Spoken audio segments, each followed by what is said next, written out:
Welcome to SS TV 5 ప్రేక్షకులకు నమస్కారం. Google America కంపెనీయా, భారత కంపెనీయా? సుందర్ పిచాయ్కి ట్రంప్ హెచ్చరిక.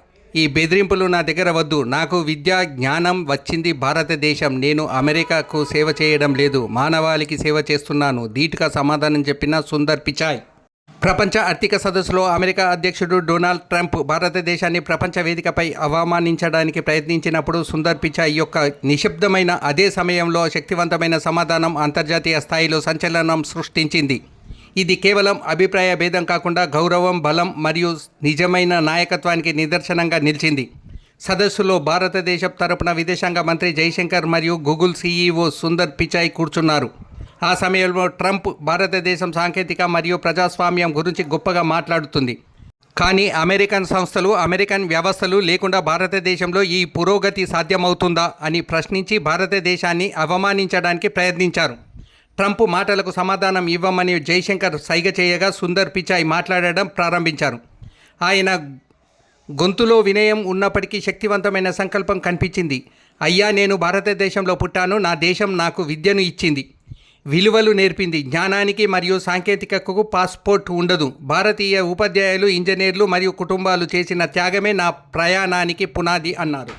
సుందర్ పిచాయ్ ఇచ్చిన ఈ నిజాయితీ గల సమాధానం ట్రంప్ను ఆశ్చర్యపరిచింది. కొద్దిసేపటి తర్వాత జైశంకర్ సహకారం బలహీనత కాదు, అది బలం అని చెప్పి భారతదేశ గౌరవాన్ని పెంచారు. సభ మొత్తం కరతాళ ధ్వనులతో మార్మోగింది. రెండో రోజు ట్రంప్ తన అధికారాన్ని ఉపయోగించి మళ్ళీ భారతదేశాన్ని బెదిరించడానికి ప్రయత్నించారు. భారతదేశం అమెరికా నిబంధనలకు ఉల్లంఘిస్తే వాణిజ్య ఆంక్షలను ఎదుర్కోవాల్సి ఉంటుంది. గూగుల్ అమెరికాతోనా లేక భారతదేశంతోనా అని సుందర్ పిచాయ్ను నేరుగా ప్రశ్నించి మళ్ళీ అవమానించడానికి ప్రయత్నించారు.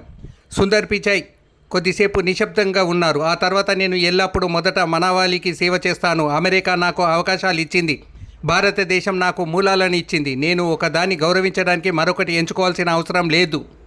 నేను ఏదైనా సృష్టించినప్పుడు, కొత్తదనాన్ని ఆవిష్కరించినప్పుడు నేను 2 దేశాలకు సేవ చేస్తాను, నేను అందరికీ సేవ చేస్తాను అని లోతైన సమాధానం ఇచ్చారు.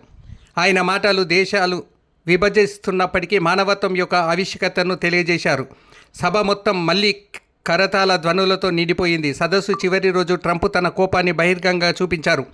భారతదేశం ఈ రాత్రిలోగా అమెరికాకు తన మార్కెట్ను పూర్తిగా తేవాలి, లేకపోతే ఆంక్షలను ఎదుర్కొంటుంది. గూగుల్ అమెరికాతోనా లేక భారతదేశంతోనా అనేది ఇప్పుడు చెప్పాలి అని తుది హెచ్చరిక చేశారు.